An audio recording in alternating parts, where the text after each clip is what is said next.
Hello guys, welcome to another video. Today we are going to look at something like completely different. We have never checked this one before on our channel, but I was asked in the comment section that I look at it. So I never traded, I don't remember trading this, but we'll just have a look at it and see if we can come up with setup. So if you also have another chart maybe that you would like for me to go over, you can just leave it in the comments, and then I will make sure that I include it in the next video that I upload. But let's get started. In today's video, we are going to do a VIX 75 1S. So let's get into it. All right, so you know that we have to start with the highest time frame, check the bigger picture, then we drill down until the smallest time frames where we'll be taking our trades. So this is how our monthly looks. You can see that it's been dropping for a very long time. Then we stayed here. Now it's only a matter of saying, can we go up? I doubt. I mean, after what the bears have shown here, the strength to push to the downside, the bulls haven't had like a serious momentum going up. You can see they just had this, and which only went until the areas of resistance, and they were defeated and pushed back to the downside again. So trusting the bulls for a long run, it's not an easy one. But now things could be a bit different, because I do understand that they've been pushing the bears, pushing to the downside. But if you're someone that plans long-term trades, I can tell you now that we were very much bearish. We had a bearish trend line there, and here's our area of support that we are sort of touching now. So this is a very, very strong area of support, because it is the one that pushed the price up and broke the resistance, meaning it went higher than the resistance, and it also broke the very same bearish trend line that I have marked here. So basically, it is the one that pushed the price towards the bull side. So for that reason, now the price is touching the very same support that did all of that, and it is still very much fresh. So I wouldn't be surprised if the price starts pulling from this support and go all the way up to at least here, to at least there, right? But if you don't get confirmation, remember, the bears, you can't rule them out because of what they did here. The bulls haven't had a good run, ever since, at least with the candlesticks that I have. They have never had anything happening, right? So for that reason, even if you're taking that buy trade here, I don't think they will reverse it all the way to the upside. So make sure that you get like a good entry here. But I do feel like before the year end, maybe, because when the bulls are going up, they are not so strong. So maybe they will try and push up to at least that. They do have that potential, unless if the bears don't give up and take the support out, then you'll have to say, let's just continue. The bears are back in power and control, then we continue selling in their favor like that. But for now, on this monthly chart, this is the support that has a potential to push up to at least there. That's it. Let's bring up weekly and see what we have that side. All right, so this is our weekly chart, and the structure here looks, I would say, not it's like identical to what we saw on the monthly, in a sense that we were also going to the downside, having the same bearish trend line.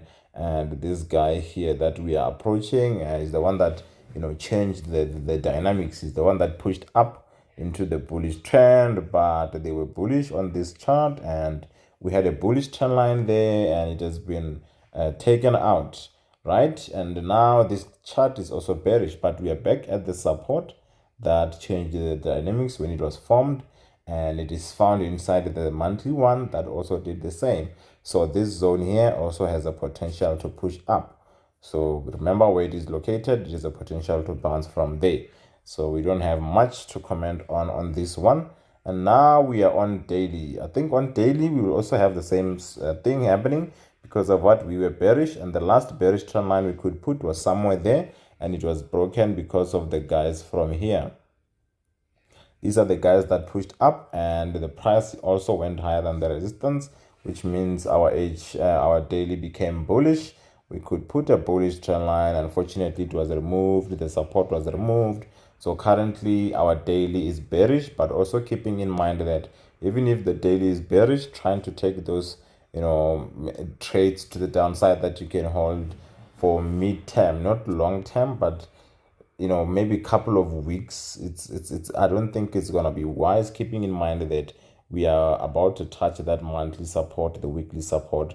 So this daily can just be that last push to push the price back into those areas that I just mentioned before they can recollect the bulls and push all the way up. So if you are someone that's going to be trading using the structures on daily, you need to keep in mind that you were bullish, you had this, and this guy here, you will have to be mindful of this guy because he's the one that pushed it down. He broke the support, he broke the bullish trend line.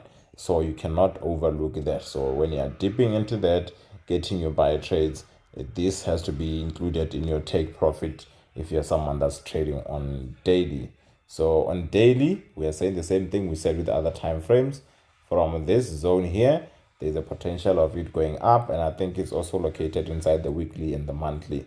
So you can see all the odds now, they are starting to favor the bulls, but we can't trust them to that point because of what?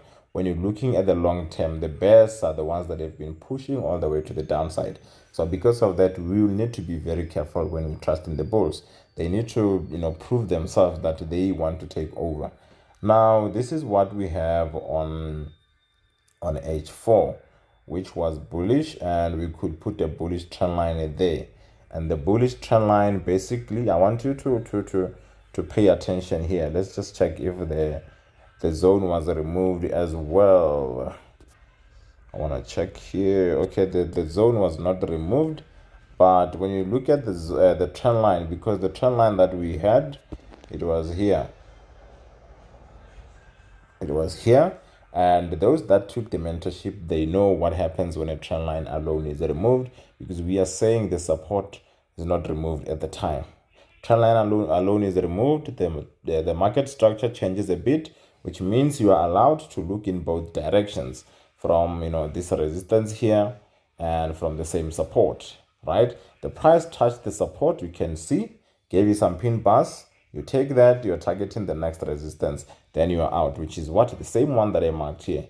The price touches the resistance, and now it gives you a bearish trend line, and then you're like, okay, the market conditions, they allow me to try and look for a sell trade.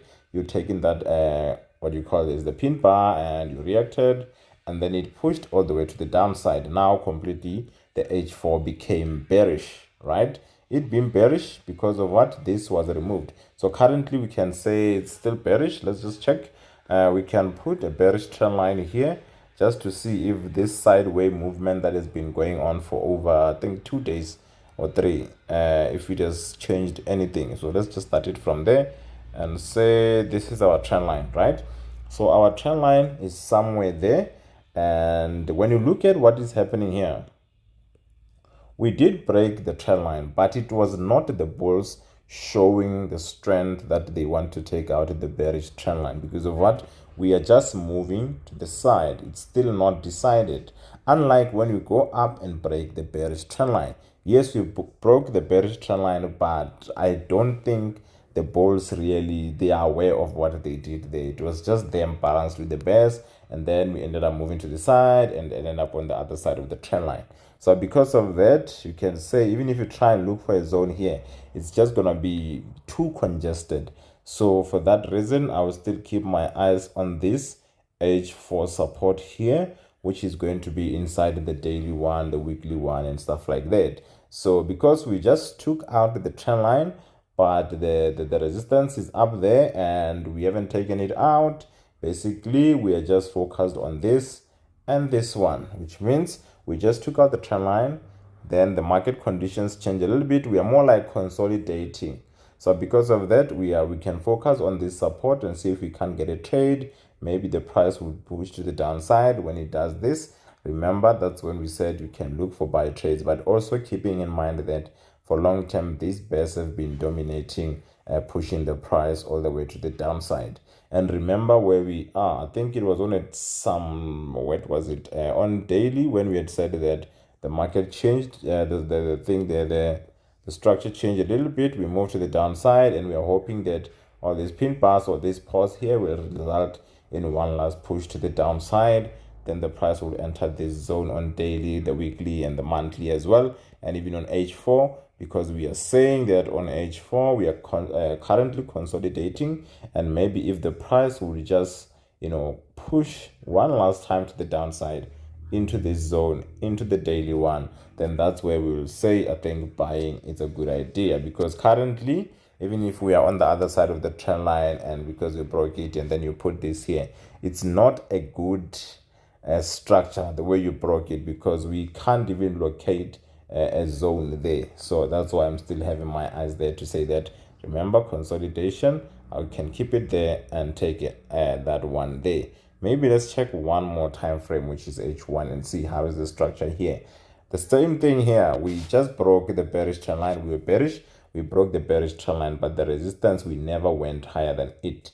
So that's when we can say that the bulls, yes, they broke the trend line, but they haven't removed the second structure of this base, which is what the key structure, which is what their resistance. You didn't defeat them fully. Yes, you removed their trend line, but we cannot take them out and say they've been defeated, they are out, you're going up, until you remove their resistance. And this is the support that started all of that pushed the price up, breaking the trend line. You came back, bounced from it. That's why we are saying H1 is consolidating between this zone and this zone. So basically, when you are here, I want a different color. Okay, let's take yellow. So basically, when the price is at this support, when it comes to the support, you are allowed to take a buy, and when it comes to that resistance, you go out, you sell. And with what? With confirmation. Because of what? We are not going in one direction. The bulls are not fully in control, the bears are not fully in control. So that's why at the resistance, we'll give the bears a chance. At the support, we'll give the bulls a chance, because this is their zone. So you just need to wait for the price to touch one of the two, and then you get the confirmation, then you sell. Like now, you are at the resistance. If you get the confirmation to sell, you can sell targeting what? The support, at least until one of them is broken. And according to the structures that we saw on the other time frames, we said that the support might end up being the one that's broken, because of what? We're saying something like this, at least to touch here is possible. So that's why this pause here that we are in, or this consolidation here that we are in, might end up taking out the support. So enough for now. What you need to do is just there at the resistance, you sell, you target the support, and then you get to the support. If you get the confirmation, you sell. If not, then it will break. Then you can continue selling like that, but keeping in mind that you are going to exit here, because that's where the monthly one is going to be touched as well. And the very same monthly that we had said that it is very, very strong. Remember, you are around the same monthly. So you need to be very careful with selling. So you just need to make sure that, that's why I'm saying on those smaller time frames, the selling is for short term. Because if these bulls here at the support kick in strongly, they have a potential to push all the way up there. So you mustn't take a sell and hope that it will break this support. Yes, it's possible, but you don't have to do it like that. You just have to say, I'm taking a sell and I'm going to exit at the support. And then, because there's a potential of the bulls kicking in and then reversing everything and then taking it all the way to the upside. The same thing we saw on the weekly, where we are saying that the weekly also, we just want it to touch here, then we'll take it up. So you can see that the bulls, the structure is about to favor the bulls, but only if they give us the confirmation. But for now, on a day-to-day type of a trading, you just say, I don't have any direction. I'll just say, take a buy from there, take a sell from here, take a buy from there. Like currently, if you want, you can just say, I do know that the main structure is consolidating, but let me try and put this. It's not yet broken. So you can see there's nothing that you can use. For now, just focus on that and then focus on this. So just basically something like this until the price does that, or it pushes to the downside, breaking the resistance. You don't have to predict when that is going to happen. If the market wants, it can still continue doing this. So that's why when you only focus is to move from this to that, and then you are done. All right, guys, that's all. I think that's all that I can say on this VIX 75 1S. I'll see you guys in the next video. So if you haven't subscribed, please do so. All right, guys, take care.